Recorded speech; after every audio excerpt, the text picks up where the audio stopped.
Assalamualaikum warahmatullahi wabarakatuh. Perkenalkan, nama saya Maimunah dari Prodi Pendidikan Biologi PSDKU SKG Luas. Jadi, di video ini kita akan membahas pertumbuhan dan perkembangan makhluk hidup. Nah, teman-teman, pertumbuhan merupakan proses pertambahan jumlah dan ukuran sel pada makhluk hidup yang bersifat kuantitatif atau dapat diukur. Namun, keadaannya tidak dapat kembali ke keadaan semula atau yang disebut dengan irreversible. Contoh pertumbuhannya adalah bertambah tingginya suatu tanaman. Untuk menghitung proses pertumbuhan secara kuantitatif digunakan suatu alat yang disebut aksanometer. Sedangkan perkembangan merupakan proses menuju kedewasaan yang sifatnya kualitatif atau tidak dapat diukur. Namun, keadaannya dapat kembali ke keadaan semula atau yang disebut dengan reversible. Contohnya adalah berkembangnya organ reproduksi berupa bunga pada tanaman. Walaupun berbeda pengertian, proses pertumbuhan dan perkembangan berjalan bersamaan dan saling terkait. Yang pertama, kita akan bahas pertumbuhan dan perkembangan pada tumbuhan. Pertumbuhan pada tumbuhan diawali dari biji yang tumbuh menjadi zigot, kemudian menjadi embrio yang dilengkapi cadangan makanan. Biji terbagi menjadi dua jenis, yaitu biji tumbuhan monokotil dan yang kedua biji tumbuhan dikotil. Yang dimana biji ini terdiri dari bagian-bagian berikut, yaitu kulit biji, endosperma, dan kotiledon yang berfungsi untuk menyimpan cadangan makanan dan menutrisi embrio. Selanjutnya radikula atau bakal akar, plumula atau bakal daun, apikotil atau bakal batang yang berada di atas kotiledon dan hipokotil bakal batang yang berada di bawah kotiledon. Perbedaan tumbuhan monokotil dan dikotil dari struktur bijinya adalah pada tumbuhan monokotil, plumula dan radikula punya selubung berupa koleorizal, pelindung radikula, dan koleoptil, pelindung plumula. Sedangkan pada tumbuhan dikotil, plumula dan radikula tidak punya selubung. Proses perkembangan pada biji ditandai dengan adanya perkecambahan. Perkecambahan merupakan serangkaian proses yang dimulai sejak masa dormansi periode diam sampai menjadi bibit yang sedang tumbuh. Perkecambahan meliputi peristiwa-peristiwa fisiologis dan morfologis sebagai berikut.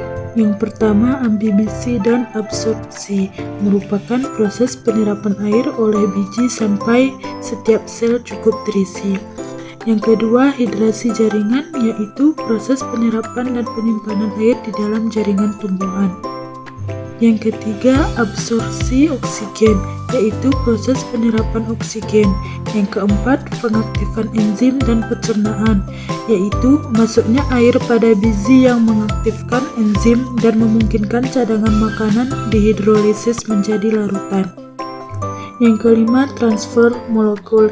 Molekul larutan yang telah terhidrolisis akan dibawa ke titik tumbuh kecambah, yaitu sumbu embrio. Yang keenam, peningkatan proses respirasi dan asimilasi, dan yang terakhir hingga munculnya embrio.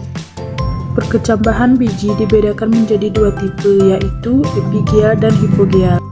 Epigeal terjadi apabila pembentangan ruas batang di bawah hipokotil, sehingga hipokotil dan kotiledon terangkat ke atas tanah. Contohnya perkecambahan pada kacang hijau, Phaseolus radiatus.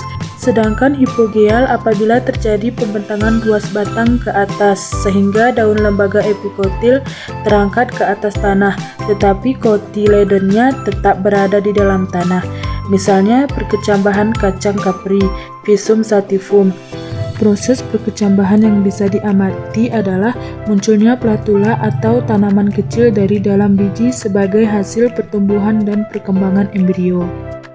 Pada saat biji mengalami perkecambahan, bagian plumula akan tumbuh dan berkembang menjadi batang, sedangkan radikula akan tumbuh menjadi akar. Setelah fase perkecambahan, diikuti pertumbuhan tiga sistem jaringan meristem primer yang terletak di akar dan batang.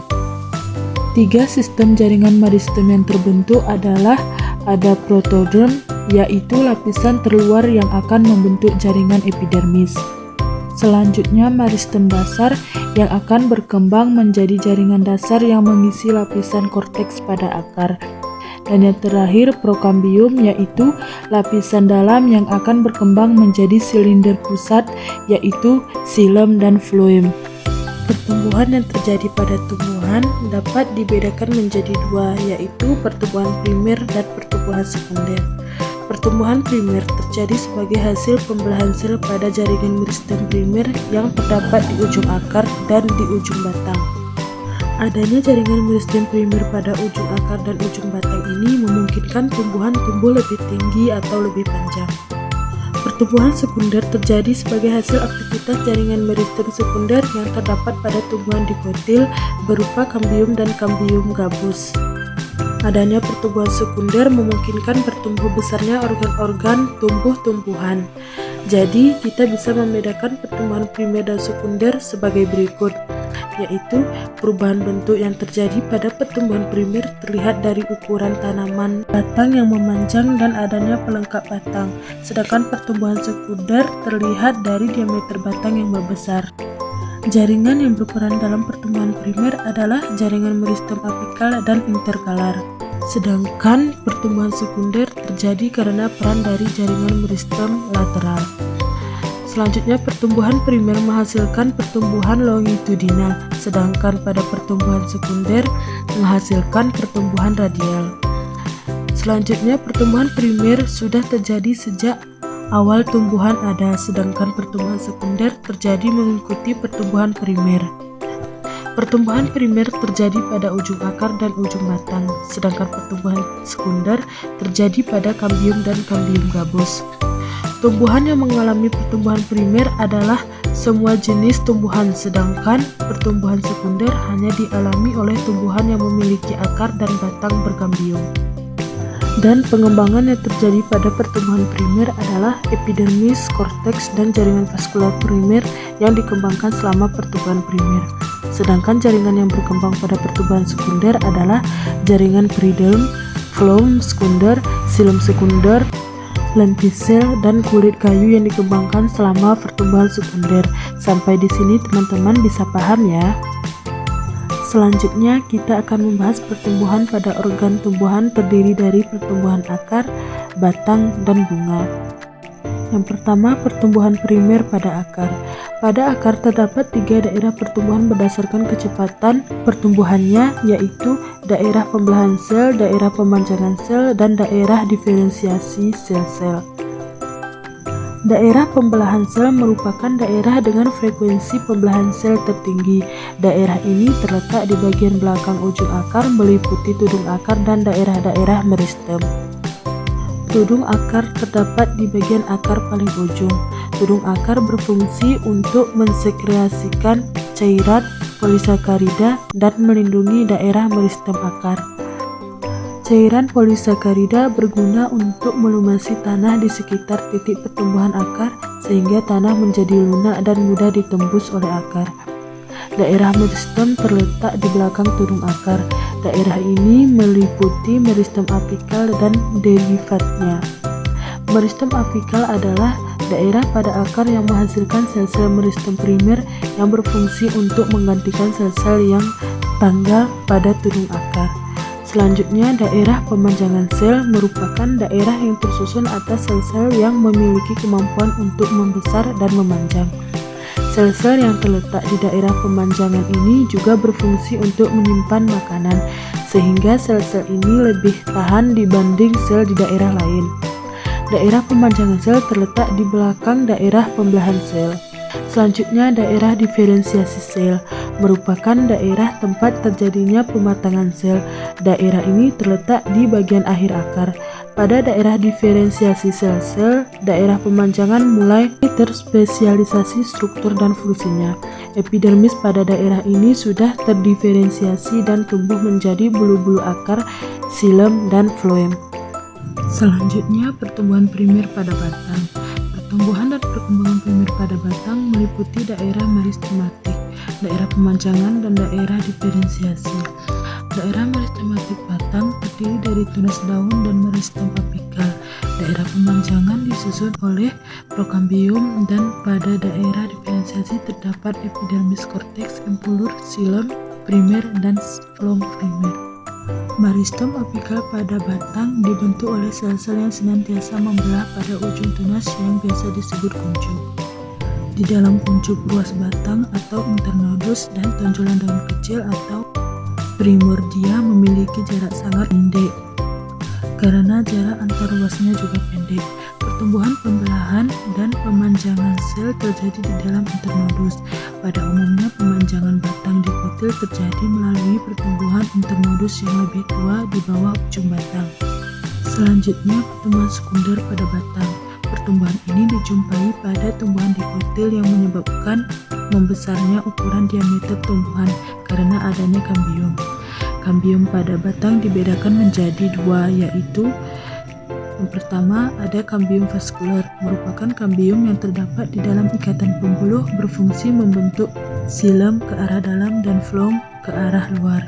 Yang kedua, kambium intervaskuler adalah kambium yang terletak di antara ikatan pembuluh. Tahapan-tahapan pertumbuhan sekunder pada batang antara lain sel-sel kambium vaskuler terletak di antara xilem dan phloem. Sel-sel kambium vaskuler melakukan pembelahan ke arah dalam membentuk jaringan xilem sekunder dan ke arah luar membentuk jaringan phloem sekunder. Pembelahan sel-sel kambium vaskuler menghasilkan pertumbuhan diameter batang sehingga epidermis terkelupas atau mati. Pembelahan kambium gabus akan menggantikan fungsi epidermis yang rusak. Pembelahan kambium vaskuler terjadi sepanjang tahun, tapi kecepatan pembelahan pada musim hujan berbeda dengan musim kemarau. Pada musim hujan, kecepatan pembelahannya lebih tinggi sehingga menghasilkan pertumbuhan diameter batang yang lebih besar. Adanya kambium intervaskuler yang bersambungnya dengan kambium vaskuler akan membentuk lingkaran di dalam batang yang disebut lingkaran tahun. Pertumbuhan dan perkembangan berikutnya adalah bunga. Berikut adalah tahapan-tahapan pembungaan. Yang pertama ada induksi bunga atau avokasi, yaitu jaringan meristem berubah menjadi jaringan meristem reproduktif. Selanjutnya inisiasi bunga, yaitu perubahan morfologis dari tunas vegetatif menjadi bentuk unsur reproduktif. Selanjutnya menuju bunga mekar, yaitu terjadinya diferensiasi bagian-bagian bunga, megasporogenesis dan mikrosporogenesis untuk penyempurnaan serta pematangan organ-organ reproduksi jantan dan betina. Tahapan selanjutnya bunga mekar atau adesis, yaitu terjadi pemekaran bunga biasanya bersamaan dengan masaknya organ reproduksi jantan dan betina. Selanjutnya penirbukan dan pembuahan, yaitu terbentuknya buah muda. Selanjutnya perkembangan pemasakan buah dan biji, yaitu diawali dengan pembesaran bakal buah atau ovarium yang diikuti oleh perkembangan endosperm atau cadangan makanan dan selanjutnya terjadi perkembangan embrio. Nah, teman-teman, itulah pembahasan kita tentang pertumbuhan dan perkembangan pada tumbuhan. Demikianlah pembahasan kita tentang pertumbuhan dan perkembangan pada tumbuhan. Jika ada kesalahan, mohon dikoreksi ya teman-teman. Wassalamualaikum warahmatullahi wabarakatuh.